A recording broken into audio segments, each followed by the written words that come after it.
Assalamualaikum warahmatullahi wabarakatuh. Sahabat-sahabat semua, kembali lagi di channel saya Subli Usman. Pada video kali ini kita akan menghadiri acara Maulid Nabi yang akan dihadiri oleh Al-Ustadz Das'ad Latif yang dari Makassar. Ini lagi nunggu di depan masjid biar kumpul. Setelah itu kita berangkat bersama-sama. Ada yang sambil tiduran tadi, guys. Ini masih menunggu, ada yang belum datang. Kita berangkat, guys. Semoga selamat sampai tujuan. Sampai ketemu lagi nanti. Terima kasih. Jalan dulu, guys.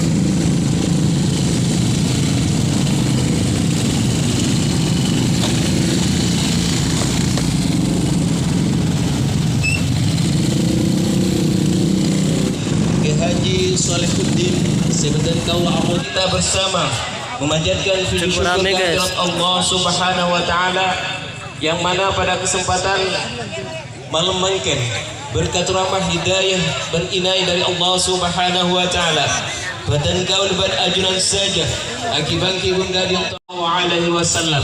Allahumma salli ala sayyidina Muhammad wa ala ali sayyidina Muhammad. Hadirin sesangat badan kaula amal jadi badan kaula isam malemangken sebagai penyusun acara. Sehingga lima susunan acara malemangken pertama jika dinto pembukaan dengan pembacaan suratul Fatihah. Sehingga lima hal dinto abdi ngambil barokah pondah hadratil mukarram hadratil Syekh ya Haji Wahab Jasuli sedaya wa ala alihi wa sahbihi ajma'in. Amma ba'd. Faqad qala Allah Subhanahu wa ta'ala fi kitabil karim. Bismillahirrahmanirrahim.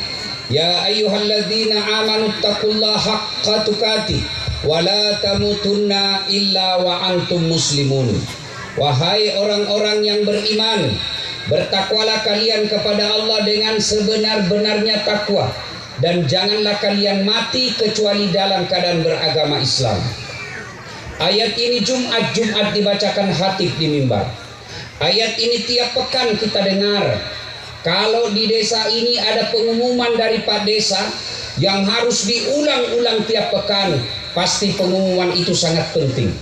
Ayat ini juga selalu didengar tiap mimbar khutbah. Berarti ayat ini penting dan rasa-rasanya susah diterima akal. Jangan kamu mati, berarti mati kau yang ngatur. Woi, jangan kau mati ya. Berarti mati mau-mau. Padahal mati mau atau tidak, tiba saatnya pasti mati. Orang kaya mati, orang miskin mati, raja-raja mati, rakyat biasa mati, janda mati, semua mati. Mau kaya, mau miskin, mau pejabat, pengangguran, cakep, artis, ulama, kiai, tiba saatnya pasti mati. Berarti bukan mati yang jadi masalah. Yang jadi masalah ayat berikutnya, illa wa antum muslimun, kecuali kau mati dalam keadaan beragama Islam. Berarti Allah ingin ingatkan kepada kita tiap pekan, Das'ad, hati-hati kamu ngaku Islam, KTP-mu Islam, bicaramu bicara ngaku Islam, tapi belum tentu kau bisa mati dalam keadaan Islam. Adakah orang Islam yang mati kafir? Banyak. Contoh aja ini, contoh. Lagi judi, sabung ayam, didapat sama polisi, dikejar, lari, polisi tidak bisa kejar. Kenapa? Polisinya besar perutnya. Kejar tidak bisa lari. Terpaksa polisi tembak peringatan ke langit. Duh! Masih lari, tembak 2 kali. Duh! Masih lari, tembak 3 kali. Duh! Masih lari, terpaksa dilumpuhkan. Tembak kakinya, dah, kepalanya kena. Saya tanya temanku yang polisi, bos, bagaimana caranya kakinya kok tembak? Kenapa kepalanya kena? Karena soalnya waktu ditembak dia jongkok. Ini polisi film India, bukan polisi Indonesia. Polisi Indonesia bagus. Woi saudara, bapak-bapak, jangan musuhi polisi. Bapak pikir enak hidup di Madura kalau tidak ada polisi? Tanah diserobot, anak dibunuh, istri diperkosa, bapak cari siapa? Siapa? Polisi. Adik-adik hilang motormu, siapa kau cari? Polisi. Saya pergi ceramah, macet mobil, saya baca surah Yasin, tidak gerak mobil saya. Ayat kursi hatam, tidak gerak mobil saya. Begitu datang polisi lalu lintas, lancar. Makanya jangan musuh polisi. Polisi juga jangan musuhi ulama. Kenapa? Karena kalau kau mati, siapa bungkus kamu? Maka yang baik, polisi lindungi ulama, ulama doakan polisi, bersama-sama kita membangun Republik Indonesia. Begitu mestinya. Kalau tadi beberapa saat terakhir ini kita lihat ada polisi jahat di televisi, di medsos, di film Rambo. Film Rambo itu baru satu. Berapa polisi Republik Indonesia? 470.000, hampir setengah juta. Ini yang diperiksa baru 100-an. Masih banyak polisi Indonesia yang baik. Maka kita berdoa, mudah-mudahan polisi-polisi yang baik Allah berikan kemampuan mereka untuk amar ma'ruf nahi mungkar. Nah, apalagi yang bisa membuat kita mati kafir? Hubbi aklil haram, suka makan barang-barang haram. Saya yakin insya Allah Bapak tidak rampok, Bapak tidak mencuri, Bapak tidak mabuk-mabuk, Bapak tidak makan riba. Yang saya curiga bisa kita makan uang haram apa? Uang pilkada, uang pilcaleg, pilpres, wanepiro. Maka orang yang suka menerima uang-uang sogok politik, hati-hati. Mau enggak negara kita baik? Mau enggak negara kita sesuai dengan harapan kita? Coba lihat, Bapak Ibu tahu enggak? Negara paling besar sawitnya di dunia, Indonesia. Tapi kita susah cari minyak goreng. Iya. Naik lagi BBM. Kenapa? Karena kita mau disogok ketika pilpres dan pilcaleg. Maka saudaraku yang kucintai karena Allah, nanti 2024 jangan pernah terima uang politik. Kalau mau pilkada pilcaleg, banyak enggak caleg datang acara-acara begini? Banyak enggak? Banyak. Kalau mau pilcaleg, rame enggak acara-acara molek begini oleh caleg? Rame. Rame toh? Rame. Biar enggak diundang datang juga. Sekarang mana mereka? Mana mereka? Ada begitu di sini?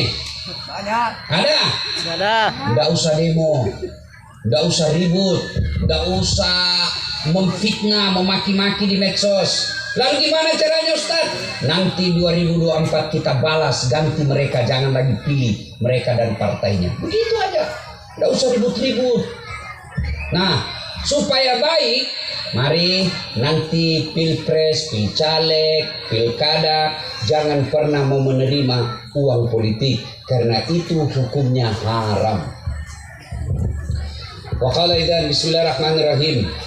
Innallaha wa malaikatahu yusalluna 'alan nabi. Ya ayyuhalladzina amanu sallu 'alaihi wa sallimu taslima. Sesungguhnya Allah dan para malaikatnya berselawat kepada Rasulullah Muhammad sallallahu alaihi wasallam. Maka wahai orang-orang yang beriman, bersalawatlah kalian kepada Rasulullah dengan sebaik-baik salawat. Dalam kitab Durratun Nasih dijelaskan, ketika Nabi Isra Mi'raj, Nabi melihat ada malaikat yang lebih sejuta jari-jarinya. Allahu Akbar. Adik-adik berapa jari-jarinya, Dek? Berapa? Cacat dong. Masa nggak ada jari-jari kaki?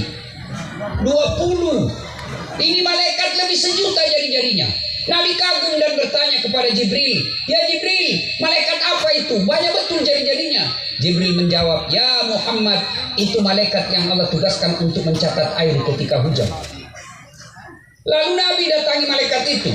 "Wahai malaikat, Apa betul kau mampu mencatat air hujan? Ya, kucatat yang jatuh di gunung, kucatat yang jatuh di darat, kucatat yang jatuh di laut. Semua aku catat ya Muhammad. Tak setetes pun tidak aku catat. Ada yang bisa catat air hujan? Ada? Pak Haji Sidik yang paling banyak duitnya di sini bisa nggak catat air hujan? Kalau catat istrinya saya yakin bisa. Tapi tidak ada orang mampu mencatat air hujan. Kenapa? Jumlahnya banyak, jatuhnya bareng-bareng dan kencang. Lalu Nabi penasaran, malaikat, betul kau mampu mencatat air hujan? Iya, aku catat semua. Lalu malaikat ini berkata, ya Muhammad, ada satu yang tidak mampu aku catat. Apa gerangan ketika umatmu berkumpul di satu lapangan seperti malam ini, lalu mereka bersalawat bareng-bareng kepadamu, aku tidak bisa mencatat betapa banyak pahala yang Allah turunkan di tempat itu. Allahu Akbar. Sedulur-sedulur saudaraku, orang masuk surga bukan tidak ada dosa. Orang masuk neraka bukan karena tidak ada kebaikannya.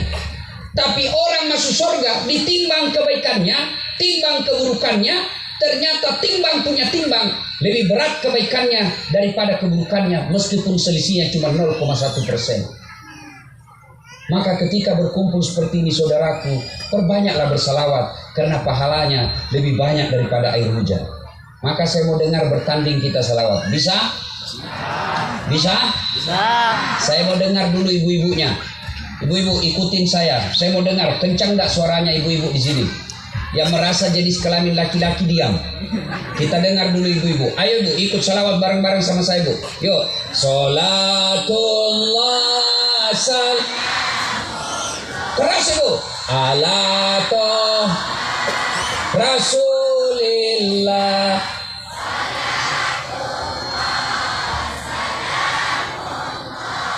Ala Yasin. Oke, nilainya 8,1.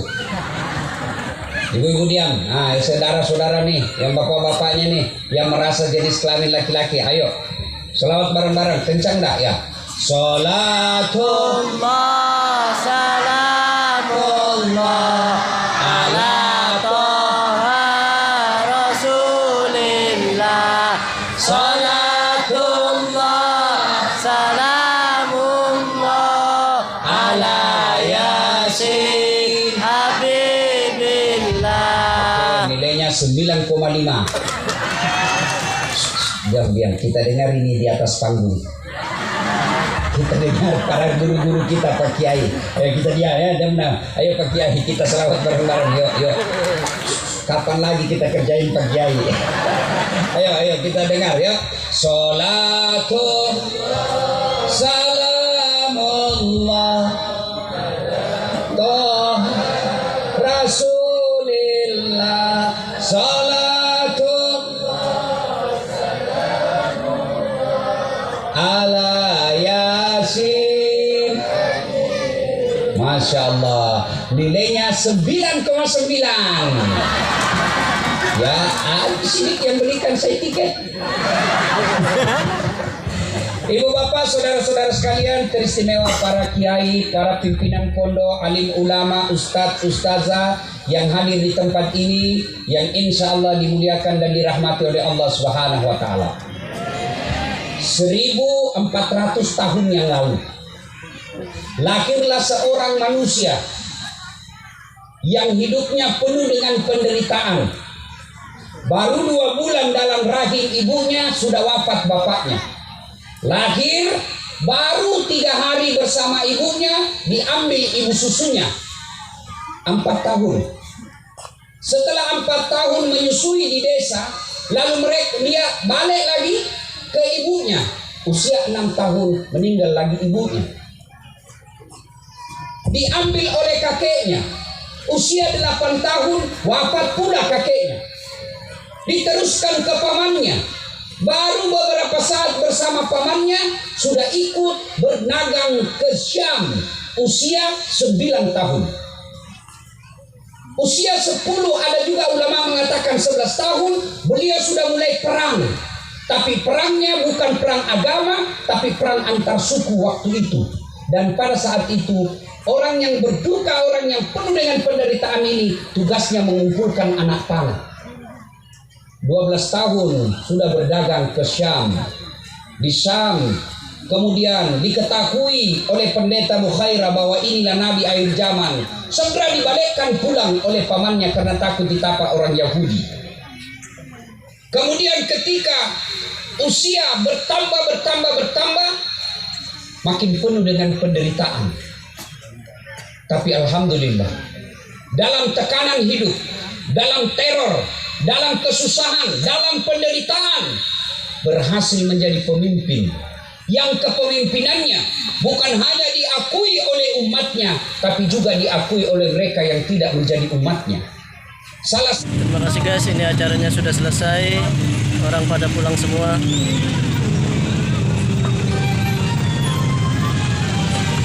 Terima kasih sudah menonton video saya. Bye bye.